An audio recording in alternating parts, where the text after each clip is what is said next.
नमस्कार दोस्तों, के क्लासेस से मैं कमलेश आज आप लोगों को बेन आरेख पर आधारित प्रश्न लेकर आए हुए हैं, जो कि बहुत ही ज़्यादा महत्वपूर्ण क्वेश्चन है। आपके सारे एग्जाम में इससे क्वेश्चन पूछे जाते हैं, यहाँ तक कि चाहे आपका यूपी पीसीएस का एग्ज़ाम हुआ, सीसैट वगैरह जो होता है, यूपी SSC का एग्ज़ाम हुआ, SSC का एग्ज़ाम हुआ, इसके अलावा आपके रेलवे के एग्ज़ाम हुए, सारे एग्ज़ामों में इससे क्वेश्चन बराबर पूछे जा रहे हैं। ठीक है, और ये बहुत ज़्यादा महत्वपूर्ण भी है। और इसको देखिए, लगाने के दो तरीके होते हैं। एक तो इसको बेन आरेख के तरीके से लगाया जाता है, बेन आरेख यानी बेन डायग्राम बना के लगाया जाता है, और इसको एक डायरेक्ट भी लगाया जाता है। तो दोनों तरीकों पर आज हम चर्चा करेंगे। ठीक है दोस्तों, देखिए परसेंटेज के हमने पिछले कई पार्ट अपलोड किया है, जो कि आप उसको देख सकते हैं। जो लोग ना देखे हों जा करके उसको एक बार अवश्य देख लीजिएगा। पिछले हमने लगभग 15 पार्ट हमने अपलोड कर दिया है। आज आपका ये 16वां पार्ट है। ठीक है, और आगे भी अभी परसेंटेज में बहुत सारे क्वेश्चन बने हुए हैं, उसको भी आपको आगे बताया जाएगा। ठीक है दोस्तों, तो यहाँ पर देखिए, ये आपका एक क्वेश्चन दिया गया है जो कि बेन आरेख पर आधारित प्रश्नों बेन आरेख पर ये आधारित है क्वेश्चन। तो इसको शुरू करने से पहले आप थ्योरी इसकी जान लीजिए। ठीक है, किस तरीके से क्वेश्चन को लगाया जाएगा। जैसे यहाँ पर ये कहा जाए, ये दो समूह दिया गया है। जैसे कहा जाए ये ए भाषा बोलने वाले व्यक्ति हैं, और ये समूह क्या है, बी भाषा बोलने वाले व्यक्ति हैं। ठीक, ये ए भाषा बोलने वाले व्यक्ति हैं और ये क्या है, बी भाषा बोलने वाले व्यक्ति हैं। ठीक है, अब क्या है, ये दोनों में कॉमन है।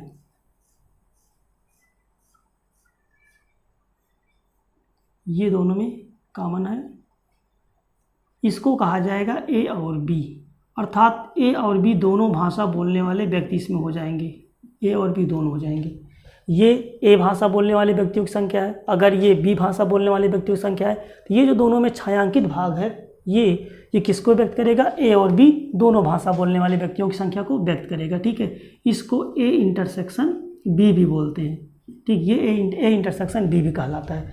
अब अगर हम बात करें इसकी, ये जो आपका वाइट वाला पार्ट है, ये पूरा आपका ए व्यक्तियों को व्यक्त करेगा।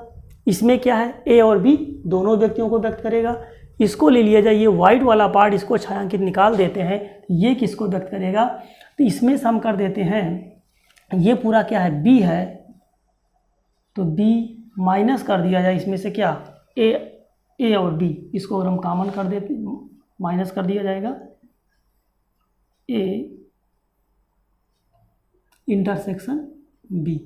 ठीक, ये आपका वाइट वाला पार्ट। अगर हमको ये वाइट वाला पार्ट निकालना हो तो ये चाहिए हमको, अर्थात ये आपका जो बनेगा, इसको हम कहेंगे केवल बी भाषा बोलने वाले व्यक्ति हो जाएंगे। इसमें जो व्यक्त होगा केवल बी को व्यक्त करेगा। हम कह सकते हैं केवल बी या केवल बी भाषा बोलने वाले व्यक्तियों की संख्या को व्यक्त करेगा। अगर हमको केवल बी चाहिए तो हम टोटल बी, ये पूरा टोटल बी दिया गया है, इसमें से क्या माइनस करना पड़ेगा, ए और बी या ए इंटरसेक्शन बी, इसको घटा देंगे तो केवल बी हो जाएगा। ठीक, उसी प्रकार से अगर ये वाइट वाला पार्ट चाहिए तो ये कैसे मिलेगा, ये पूरा क्या है, ए है। ठीक है, ए, ये पूरा आपका ए दिया है, ए में से ये छायांकित भाग घटा दिया जाए, ये क्या है, इसमें से इसको माइनस कर देते हैं, ए इंटरसेक्शन बी, क्योंकि ये पूरा ए है, ये क्या है, ये दोनों का कॉमन पार्ट है ए और बी, इसको तो बाहर कर दीजिए, तो ये जो बनेगा केवल ए बन जाएगा, अर्थात पूरा ए में से ए और बी यानी ए इंटरसेक्शन बी को हम माइनस कर देंगे। ये क्या कहलाएगा, केवल ए भाषा बोलने वाले व्यक्ति हो जाएंगे। ठीक है, ये केवल ए भाषा बोलने वाले व्यक्ति हो जाएंगे, और ये क्या हो जाएगा, केवल बी भाषा बोलने वाले व्यक्ति हो जाएंगे। समझ पा रहे होंगे सभी लोग। अगर हम सबको जोड़ लेते हैं, केवल ए, ये केवल ए हो गया, ये वाइट वाला हो गया। ठीक है, ये पूरा केवल ए हो जाएगा, ये वाइट वाला केवल बी हो जाएगा, केवल बी हो गया। ठीक, ये वाइट वाला केवल ए, ये वाइट वाला केवल बी हो जाएगा, और ये दोनों में कॉमन है, इसको क्या कहा जाएगा, ए और बी, या ए और बी हम लिख रहे हैं साधारण भाषा में, ए एंड बी। इसको हम परसेंटेज में इक्वल टू किसके करेंगे, हम 100 के बराबर। ठीक है, इसको 100 के बराबर लेके सॉल्व करेंगे, क्योंकि अगर ये दिया गया मान परसेंटेज में है, ये सारी गणना परसेंटेज में अगर होगी, तो हम करेंगे केवल ए धन केवल बी, और ए एंड बी या कहिए A intersection B equal to क्या होगा, 100 मतलब कुल संख्या जिस पर हमको गणना करना है। तो ये परसेंटेज में हमेशा 100 रहेगा। अगर 100 नहीं रहेगा तो इसका रियल मान भी हो सकता है, जो रियल रहेगा तो रियल से हम लगा लेंगे। ठीक है, यहाँ पर आप इसको क्या कह सकते हैं, ए इंटरसेक्शन बी भी कह सकते हैं। ठीक है, तो आप चाहे ये भी कह सकते हैं केवल ए धन केवल बी धन A intersection B equal to A union B होता है। ठीक, ये 100 मतलब ए यूनियन बी होता है। आप इस तरीके से भी लिख सकते हैं, only A only B plus A intersection B equal to होता है क्या, ए यूनियन बी होता है।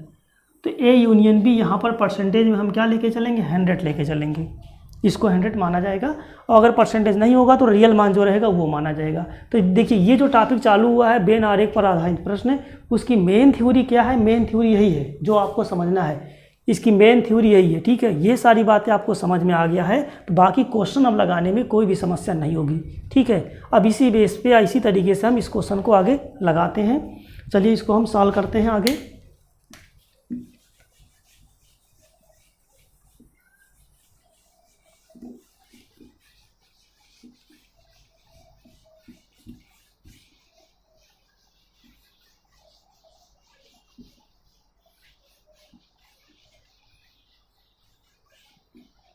देखिए मैथ यहाँ पर बहुत ही जीरो लेवल से पढ़ाया जाता है। बिल्कुल ही आप अगर हमारा सारा पार्ट देख लेंगे मैथ में कोई भी समस्या बिल्कुल नहीं होगी। ठीक है, बिल्कुल मैथ की सारी समस्या सॉल्व हो जाएगी, बशर्ते आप जो है सारे वीडियो देखते रहिएगा हमारा। अभी तो हमने जो है परसेंटेज अपलोड किया है, आगे भी वीडियो अपलोड किए जाएंगे। रेगुलर वीडियो आप देखते रहिएगा, पर डे आपको मिलता रहेगा एक एक पार्ट। मैथ में भी मिलेगा, रीजनिंग में मिलेगा, क्योंकि मैथ रीजनिंग दोनों ही पढ़ाया जा रहा है। ठीक है दोस्तों, अगर आप पूरा मैथ और पूरा रीजनिंग एक बार कंप्लीट पढ़ लेते हैं तो मैथ रीजनिंग में कोई भी समस्या बिल्कुल ही नहीं रहेगी। ठीक है, बस आप जो है एकदम बिल्कुल ही ऐसा नहीं बहुत ज़्यादा फास्ट हम पढ़ाते हैं, बहुत ही स्लो मोशन में चलते हैं जिससे कि सबको समझ में आ जाए, किसी भी लेवल का कोई हो तो बिल्कुल समझ में आ जाए। बाकी क्वेश्चन का जो लेवल होता है हम पूरा लेवल लेके चलेंगे, जीरो लेवल से लेकर हाई लेवल तक के क्वेश्चन पे हम चर्चा करेंगे। ठीक है दोस्तों, बाकी इसके सीट के बारे में अगर आपको सीट, देखिए चैप्टर वाइज सीट सॉल्व कराना रहेगा, सीट के ऊपर डिस्कस करना रहेगा, उसके लिए आप लोग क्या करिएगा, ऐप्स में जाइएगा, ऐप्स इंस्टॉल कर लीजिएगा। ऐप्स में सारे वीडियो भी मिल जाएंगे, इसके अलावा चैप्टर वाइज वहाँ पे सीट भी मिल जाएगा जो कि बिल्कुल निःशुल्क है।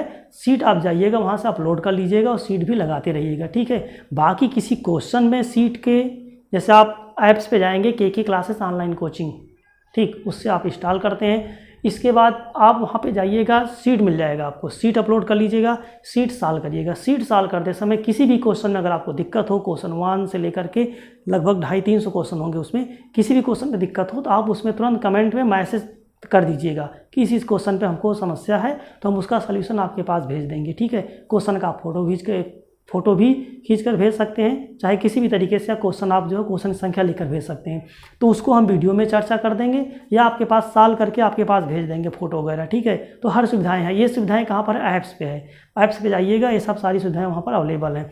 ठीक है दोस्तों, आइए चलते हैं, इस क्वेश्चन को देखते हैं। कहा गया एक परीक्षा में 70% विद्यार्थी अंग्रेजी में तथा 60% विद्यार्थी हिंदी में उत्तीर्ण हुए, तो बताइए कि, बाकी आपको क्वेश्चन बताना है।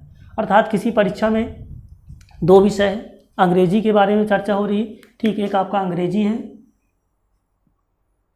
ठीक है, एक अंग्रेजी है तथा एक क्या है, हिंदी है, 2 विषय है। तो आइए इसको हम बेन आरेख से लगाते हैं।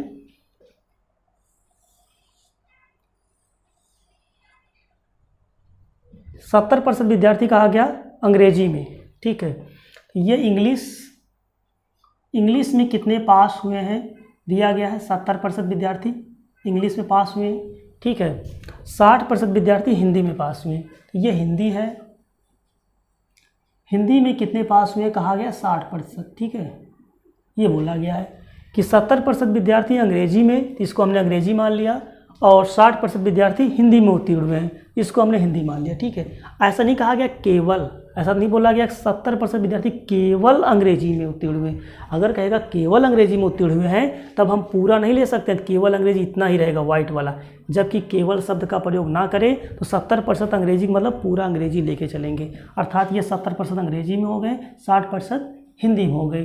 तो अब आपसे पूछा गया है हिंदी में, तो आपको ये 4 क्वेश्चन यहाँ दिए गए, ये क्वेश्चन आपको सॉल्व करना। ठीक है, आइए देखते हैं।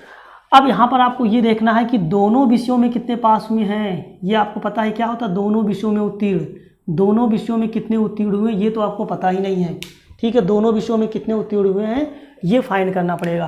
तो यक्स हमने मान लिया ये दोनों विषय में पास, यानी Hindi English, Hindi and English दोनों में पास। ये क्या है, इंग्लिश में पास है, ये क्या है, हिंदी में पास है।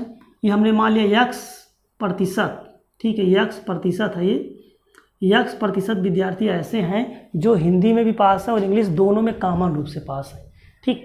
तो अब हम जानते हैं ये आपका वाइट वाला जो होता है केवल इंग्लिश में पास। केवल इंग्लिश में कितने पास होंगे, कॉमन वाला घटा दिया जाए तो केवल इंग्लिश में कितने पास होंगे, 70 माइनस x हो जाएगा ये, ठीक। केवल इंग्लिश में पास, तो केवल इंग्लिश में x माइनस कर दीजिए, 70 माइनस x। केवल हिंदी में कितने पास हो जाएंगे, 60 में से ये x माइनस कर दिया जाए, 60 माइनस x, ये क्या हो जाएगा, केवल हिंदी में पास हो जाएगा। समझ जाओगे सब लोग, जैसा हमने पीछे बताया उसी कॉन्सेप्ट पर लेकर इसको हम चल रहे हैं, ठीक। अब हम जानते हैं फार्मूला क्या होता है, केवल इंग्लिश में पास प्लस केवल हिंदी में पास प्लस इंग्लिश और हिंदी दोनों में पास इक्वल टू किसके बराबर होता है, 100 के बराबर। ये फार्मूला आपको पीछे बताया गया था अभी, ठीक है। परसेंटेज में सब है इसलिए इसको 100 लेते हैं हम, परसेंटेज नहीं होता तो जो रियल मान रहेगा वो लेके चलते हैं। तो केवल इंग्लिश में पास कितने हैं बोलिए, 70 माइनस x के। केवल हिंदी में के पास कितने हैं, 60 माइनस x के। हिंदी और इंग्लिश दोनों में पास कितना हमने माना, x के इक्वल टू क्या है, 100 के बराबर कर दिया गया। इसको आइए सॉल्व कर लेते हैं, x प्लस माइनस कट जाएगा, 7 6 13 130 माइनस x के बराबर 100 के। इसको सॉल्व कर लीजिएगा, x बराबर कितना आ जाएगा, 30%। तो 30% क्या आया है, 30% x का मान आया है 30%, यानी दोनों विषयों में कितने % विद्यार्थी पास हुए, हिंदी और इंग्लिश दोनों में पास कितने हो जाएंगे, 30% हो जाएंगे, ठीक है। ये आपसे पूछा गया था दोनों में पास, यहाँ से आ जाएगा हमारा दोनों में पास कितना हो जाएगा, 30%। तो पहले क्वेश्चन का उत्तर आ गया, दोनों विषयों में कितने % विद्यार्थी पास हुए, 30%, ठीक, ये हो जाएगा। अगला क्वेश्चन क्या है, केवल अंग्रेजी में कितने % विद्यार्थी उत्तीर्ण हुए। केवल अंग्रेजी में कितने पास हुए हैं, तो देखिए 70% विद्यार्थी अंग्रेजी में पास हुए। केवल अंग्रेजी में कितने पास हुए, यहाँ पर x का मान रख दीजिएगा, ठीक है, यहाँ पर हम रख देते हैं। तो 70 माइनस x का मान कितना है, 30 है। 70 में से 30 माइनस कर दिया जाए कितना आ जाएगा, 40%। तो केवल अंग्रेजी में कितने पास हो गए हैं, 40%, ये भी हो जाएगा। केवल अंग्रेजी में कितने पास हो गए हैं, 40%, ठीक है। अगला क्वेश्चन क्या है, केवल हिंदी में कितने % विद्यार्थी उत्तीर्ण हुए। केवल हिंदी में कितने उत्तीर्ण हुए, यहाँ पर आ जाते हैं, 60 माइनस x का मान कितना है, 30%। ये क्या केवल हिंदी में पास है, यहाँ पर 30 रख दिया जाए, कितना आ जाएगा, 30%, ठीक है। यानी केवल हिंदी में कितने उत्तीर्ण हुए, 30%। यहाँ से उत्तर आ जाएगा 30%, ठीक है। अगला क्वेश्चन क्या है, केवल एक ही विषयों में कितने % विद्यार्थी उत्तीर्ण हुए हैं। केवल एक ही विषयों का मतलब हो जाएगा केवल इंग्लिश में पास तथा केवल हिंदी में पास, ये हो जाएगा केवल एक ही विषयों में पास। जब कहा गया केवल एक ही विषयों में पास तो बात दूसरी है, जब कहा जाए केवल अंग्रेजी में पास, केवल हिंदी में पास तो बात दूसरी है। और केवल एक ही विषयों मतलब केवल हिंदी में पास और केवल इंग्लिश पास दोनों को जोड़ लिया जाएगा तो केवल एक ही विषयों में पास हो जाएगा। केवल एक ही विषयों में कितने हो जाएंगे, 40% और 30%, 40-30 70% ऐसे हैं जो केवल सिंगल विषयों में पास हैं, ठीक है। तो यहाँ से बन जाएगा कितना, केवल एक ही विषयों में पास 40% प्लस 30% इक्वल टू कितना आ जाएगा, 70%। यानी 70% लोग क्या हैं, केवल एक ही विषयों में पास हैं, ठीक है। ये चीज़ आपको समझ में आ रहा होगा। तो बाकी सिंगल कहेगा, सिंगल नाम दिया है, और केवल एक ही विषयों में पास कहेगा तो यानी हम क्या करेंगे, अलग अलग दोनों को जोड़ लेंगे। केवल जो हिंदी में पास उसको जोड़ लिया जाएगा और केवल इंग्लिश में पास है उसको जोड़ लिया जाएगा, ठीक है। देखिए ये दोस्तों आपका जो तरीका हो गया बेन आरेख के माध्यम से लगाने का क्वेश्चन।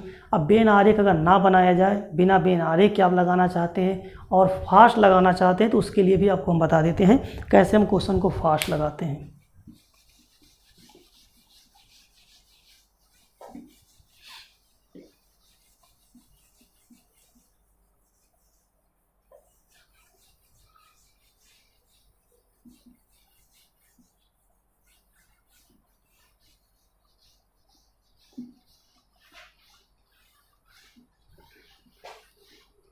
देखिए इसके लिए जैसे कहा गया क्वेश्चन में, एक परीक्षा में 70% विद्यार्थी अंग्रेजी में पास हुए, 60% विद्यार्थी हिंदी में पास हुए। अब आपको मुझवानी बताने तरीका, बिल्कुल पेन का प्रयोग नहीं करना है। 70% विद्यार्थी अंग्रेजी में पास हुए हैं, 60% हिंदी में पास हुए, दोनों को आप जोड़ लीजिएगा। 70 + 60, 70 60 कितना है कि 130। 130 जो आएगा आपका, आपको पता है कि हमेशा गणना 100 पर होती है। किसी भी विद्यालय में जब गणना होगा परसेंटेज हमेशा 100 को आधार लेके लगाया जाता है। ठीक है, जब कहा गया 70% विद्यार्थी अंग्रेजी में पास हुए हैं, 60% विद्यार्थी हिंदी में पास हुए हैं, तो ये आपको क्या करना, दोनों को ऐड कर लेना है। 70 और 60 कितना आएगा, 130 आ जाएगा। अगर देखिए 130 आया है, यहाँ पर आपको ये देखना है 100 से कितना ज़्यादा आ रहा है, 100 से 30 ज़्यादा आ रहा है। जो आपका 30 आ रहा है वही क्या आएगा, दोनों में पास हो जाएगा। क्योंकि आप बताइए, अगर विद्यालय में टोटल 100% है, 100 पर गणना हो रही है, ठीक है, और 100 में 70 अंग्रेजी में, 60 हिंदी में पास हुए, तो आप संख्या तो 100 ही है, 100 से ज़्यादा कहाँ से आ गया, तो 70 60 जोड़ने से जो आपका 130 आया है। 30 विद्यार्थी ऐसे हैं जो दोनों में कॉमन है, 2 बार जोड़ लिया गया। 30 विद्यार्थी ऐसे हैं जो अंग्रेजी में भी पास हो रहेंगे और हिंदी में भी पास हो रहे होंगे। ठीक है, तो यानी दोनों विषयों में कितने % विद्यार्थी पास हो गए, 30% पास हो गए। क्लियर है सबको, बिल्कुल यही करना है। ठीक है, अगर कहीं बोल दिया गया होता 10% फेल है तो क्या करते, तो इसको जोड़ने के बाद 70 और 60 130 आया, 10 पहले बाहर कर देंगे हम। कहाँ से बाहर करेंगे, 100 में से। हम 90 पर गणना करेंगे तब। ठीक है, 130 तो आया, लेकिन अब 100 विद्यार्थी नहीं है, 10 बाहर कर दीजिए, 90। तो 90 में से माइनस कर, उसमें से 90 माइनस किया जाएगा। अगर फेल वाली चर्चा होगी तो आगे उस पर हम चर्चा करेंगे। ठीक है, फिलहाल यहाँ पर कोई दिक्कत नहीं है। तो 100 से ज़्यादा कितना है, 30%। 30% क्या हो जाएंगे, दोनों विषयों में कितने % विद्यार्थी, तो दोनों विषयों में कितने % विद्यार्थी पास हुए, दोनों विषयों में कितने % विद्यार्थी उत्तीर्ण हुए। ठीक है, ये रहेगा, दोनों विषयों में कितने % विद्यार्थी उत्तीर्ण हुए, तो ये आएगा आपका 30%। अब देखिए केवल अंग्रेजी में कितने % विद्यार्थी उत्तीर्ण हुए, अंग्रेजी में निकालना है। तो अंग्रेजी में पास कितने हुए, 70%। अब 70% तो पास हुए हैं, लेकिन इसमें 30% ऐसे हैं जो कि किस में है, हिंदी में भी हैं। 30 देखिए, 30 इसमें भी है, इसमें भी है, तभी तो 30% दोनों में कॉमन है। तो जबकि कहा गया केवल अंग्रेजी में कितने पास हुए, तो 70% अंग्रेजी में पास हुए हैं, लेकिन उसमें 30 क्या है, दोनों में कॉमन है, यानी 30% इसमें जो है हिंदी में भी पास हैं। तो 70 - 30 कर दीजिए, 40% आ जाएगा, केवल अंग्रेजी में पास 40%। ठीक है, केवल इसके बाद केवल आपका 60% विद्यार्थी हिंदी में पास हुए हैं, तो केवल हिंदी में कितने पास हो जाएंगे, 30 इसमें जो है अंग्रेजी वाले भी हैं, 60 - 30 कर दीजिए, 30% ऐसे हो जाएंगे जो केवल हिंदी में पास हो जाएंगे। ठीक है, और दोनों में कितने पास हैं, 60 40 और 30 जोड़ लीजिए, 70%, यानी केवल एक ही विषयों में, और केवल एक ही विषयों का मतलब वही दोनों का सिंगल। अब दोनों में पास मतलब कॉमन रूप से, और केवल एक ही विषयों का मतलब हो गया दोनों में जोड़ लेंगे, केवल एक ही विषयों मतलब इन दोनों को ऐड कर लिया जाएगा। तो केवल एक ही विषयों मतलब केवल आपका अंग्रेजी में पास और प्लस केवल आपका हिंदी में पास, दोनों को जोड़ लेंगे, कितना आ जाएगा, 70% केवल एक ही विषयों में पास हो जाएंगे। तो यही सारी बातें जो हमने अभी यहाँ पर बताया है, वही सारी बातें अब आपको लिख के बता दे रहे हैं। ठीक है, देखिए इसमें क्या कर लेते हैं हम, कुल पास बराबर ये हो जाता है x + y - z। एक फार्मूले के रूप में, यही बात हम फार्मूले के रूप में अब बोल दे रहे हैं। कुल पास बराबर होता है x + y - z, और चाहे कुल फेल कहे तब भी x + y - z होता है। ठीक है, x क्या होगा, पहले विषय में पास, y क्या होगा, दूसरे विषय में पास,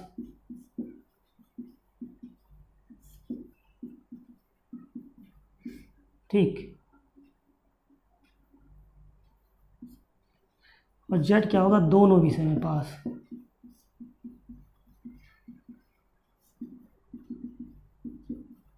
ये हो जाएगा। अगर कुल पास है तो x पहले विषय में पास, y दूसरे विषय में पास, और z क्या है, दोनों विषय में पास। ठीक है, अगर यहाँ पर कुल फेल रहेगा तो फिर हो जाएगा x पहले विषय में फेल, y दूसरे विषय में फेल, और z क्या हो जाएगा, दोनों विषय में फेल। फेल का भी वही ट्रिक है, पास का भी वही ट्रिक है। ठीक है, इसी का हम प्रयोग करने जा रहे हैं।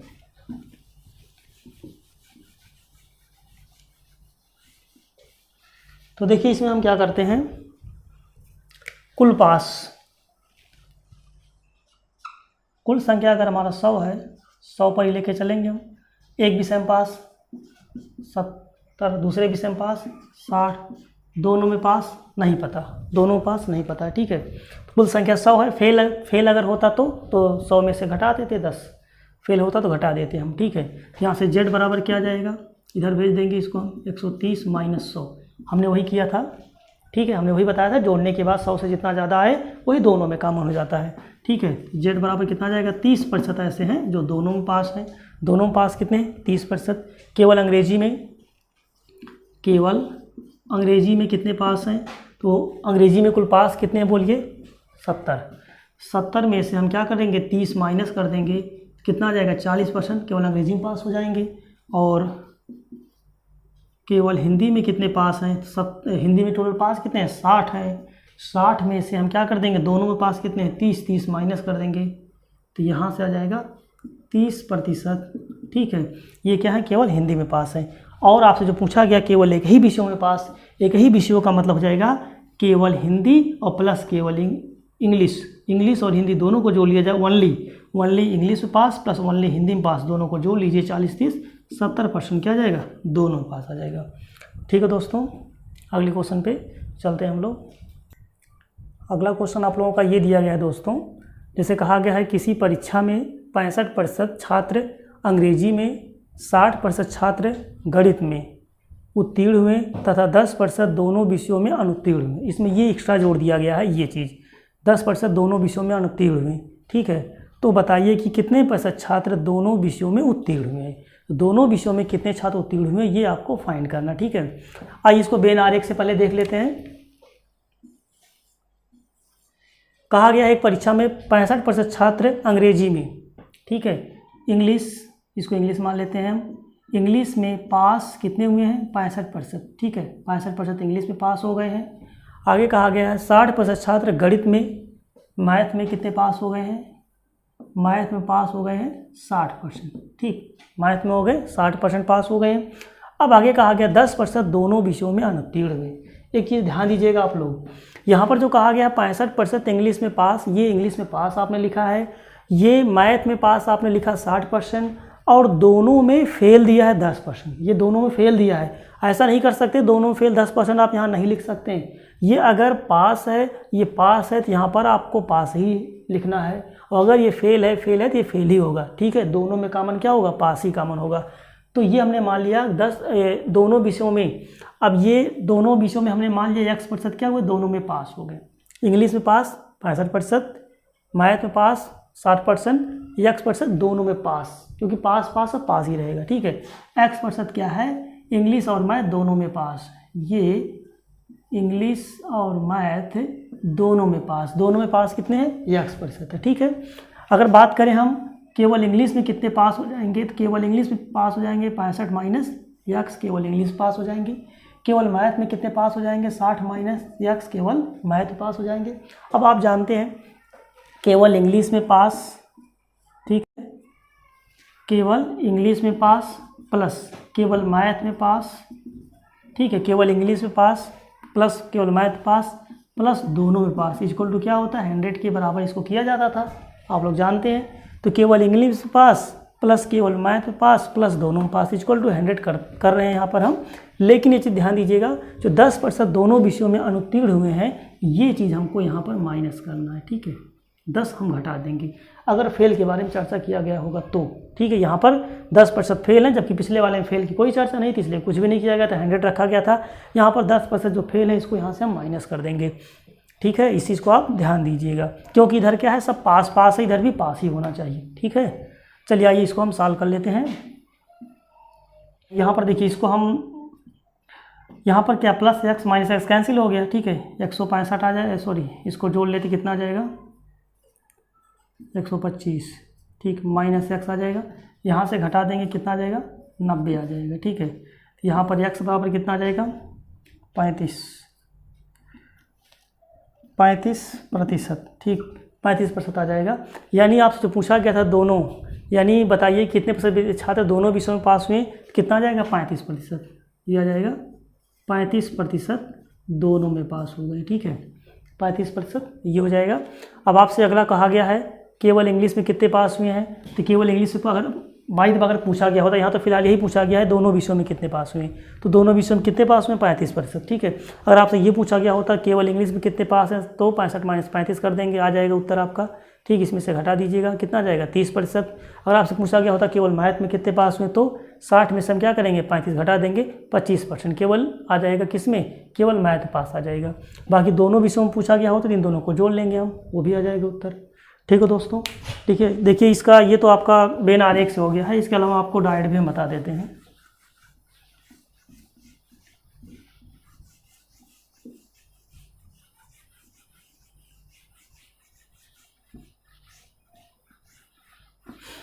देखिए डायट लगाने का तरीका जो हमने बुझवानी आपको बताया था, 65% छात्र अंग्रेजी में, 60% छात्र गणित में, इन दोनों को जोड़ लीजिए। डायट जोड़ने के लिए हमने जो बताया था इसको आप जोड़ लीजिएगा। जोड़ने से कितना आएगा बोलिए, 125 आएगा।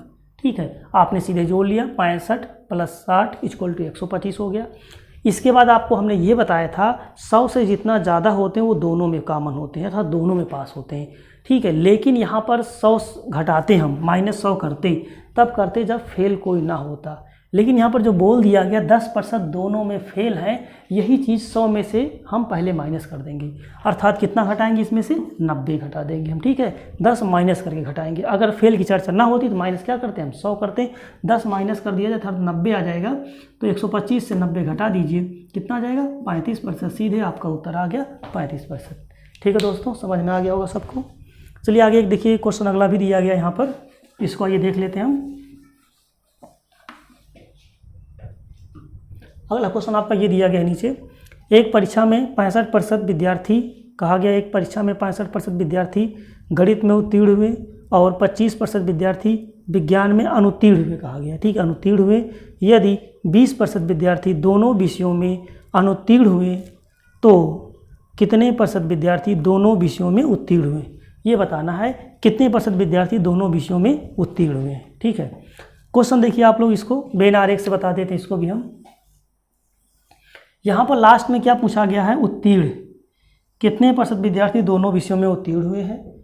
और अगर ये उत्तीर्ण पूछा गया है तो हम क्या कर लेते हैं, सब उत्तीर्ण ही लेके चलते हैं। ठीक है, अब देखिए कहा गया एक परीक्षा में 65% विद्यार्थी गणित में पास हुए हैं, यानी मैथ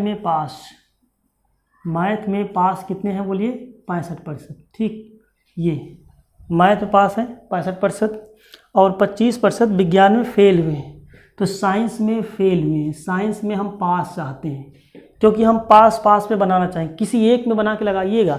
अगर आप इसको पास तो इसको भी पास, अगर इसको फेल तो इसको भी फेल ही लिखिएगा। ठीक है, अब मैथ में पास हो गए 65%, जबकि साइंस में कहा गया है 25% क्या है, फेल हैं, अनुत्तीर्ण है। अगर 25% फेल हैं तो पास कितने होंगे बताइए, 100 में से 25 घटा दीजिए, 75%। पास कितने होंगे, 75%। ठीक है, तो इसको हम पास लिखेंगे, तो पास कितने हो जाएंगे, 75% हो जाएंगे। सब पास में हो गया। अब बाकी यदि 20% कहा गया है, 20% विद्यार्थी दोनों विषयों में फेल हुए हैं, अनुत्तीर्ण हुए हैं, तो इसको यहाँ हम लिखेंगे नहीं। ठीक है, आगे पूछा गया है तो कितने % विद्यार्थी दोनों विषयों में पास हुए हैं। हम पास में सब बनाए, हमने ये मान लिया x%, हमने मान लिया x% विद्यार्थी ऐसे हैं जो दोनों विषयों में पास हुए हैं, और इसी को हमको फाइंड करना है। ठीक है, x क्या है, मैथ और साइंस दोनों में पास x है। ठीक है, केवल मैथ पास कितना हो जाएगा, 65 - x, केवल मैथ पास, केवल साइंस में पास 75 - x के सबको जोड़ लिया जाए, 65 - x + x plus 75 - x = 100। Minus करेंगे क्या, जो फेल हुए, कितने % फेल हुए, 20%। तो ये 20 क्या है, माइनस कर दिया जाएगा। जैसे पिछले वाले में -10 किया गया था, इस क्वेश्चन में यहाँ पर क्या करेंगे, माइनस हम 20 कर देंगे। ठीक है, तो ये क्योंकि पास है तो ये भी सब पास ही होना चाहिए, फेल तो होना नहीं चाहिए, तो फेल को हमने माइनस कर दिया। इसको सॉल्व कर लेते हैं। 140 - x बराबर 80 के, यहाँ से x बराबर कितना आ जाएगा, 60%। तो ये 60% क्या है, दोनों विषयों में पास। आपसे पूछा गया था कितने % विद्यार्थी दोनों विषयों में पास हुए हैं, उत्तर क्या आएगा, 60%। यही आपसे पूछा गया था, दोनों विषयों में कितने % विद्यार्थी पास हुए हैं, 60%, और 60% आपका यही उत्तर है। ठीक है दोस्तों, देखिए इसका एक तरीका और भी है, उसको हम बता देते हैं। अगर आरेख ना बनाना चाहें आप लोग बिना आरेख से, तो कैसे लगाया जाएगा। ठीक है, तो बिना आरेख से भी आपको हम बता देते हैं।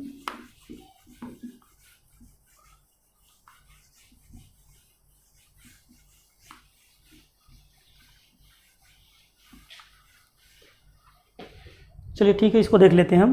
देखिए जो आपको डायरेक्ट बता रहे हैं सेकंड तरीका, ये समय बचाने के लिए बताया जा रहा है, समय आपका बच जाए। ठीक है, आप लोग अभी देखे थे पीछे, हमने बताया था फार्मूला आपको, कुल पास बराबर क्या होता है, x + y - z। ठीक, इसी से लगा लेते हैं। हम इससे लगा रहे हैं, डायरेक्ट नहीं जोड़ रहे हैं, क्योंकि जो है सब जैसे डायरेक्ट भी जोड़ सकते हैं। डायरेक्ट जैसे देखिए आपका 65 हो गया, इसको आप क्या करेंगे, देखिए जैसे यहाँ पर क्या है, गणित में पास 65 हो गया है, ठीक है, और विज्ञान में पास कितना हो जाएगा, 75 हो जाएगा। हम क्या करेंगे, 65 75 जोड़ लेते हैं, ठीक, 65 75 जोड़ लीजिए, कितना आ जाएगा, 140 आ जाएगा। तो हम पास पास जोड़ेंगे, 100 से ज़्यादा आ रहा है ना, यही देखना होगा 100 से कितना ज़्यादा आ रहा है। हमने क्या किया, 65 गणित में पास, 75 साइंस पास, फेल है 25, तो 75 पास होंगे, जोड़ लिया हमने, कितना आया, 140 आया। अगर हम 100 से जितना ज़्यादा आता है वही दोनों में पास होता है, 100 से कितना ज़्यादा है, 40 दोनों में पास नहीं होंगे, क्योंकि यहाँ पर फेल भी है, इसलिए 100 से नहीं घटाएंगे, उसमें से हम क्या घटाएंगे, 100 से पहले 20 हम माइनस कर देंगे, ठीक है।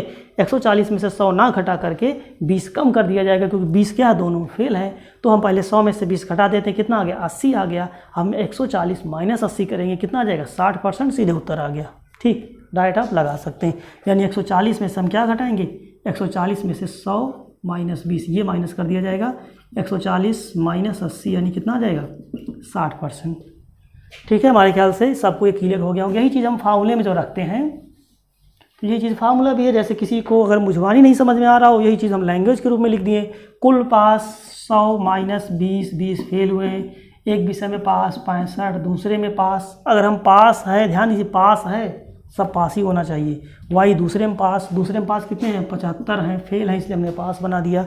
दोनों में पास वही पूछा गया है, ये हो जाएगा 80, इधर हो जाएगा 140 माइनस जेड के, जेड बराबर कितना आ जाएगा, 60%। 60% क्या है, दोनों में पास है, ठीक है दोस्तों। और हम यहीं पर इसको आज समाप्त करते हैं पार्ट, अगला पार्ट आपका शुरू किया जाएगा, ठीक है। धन्यवाद दोस्तों।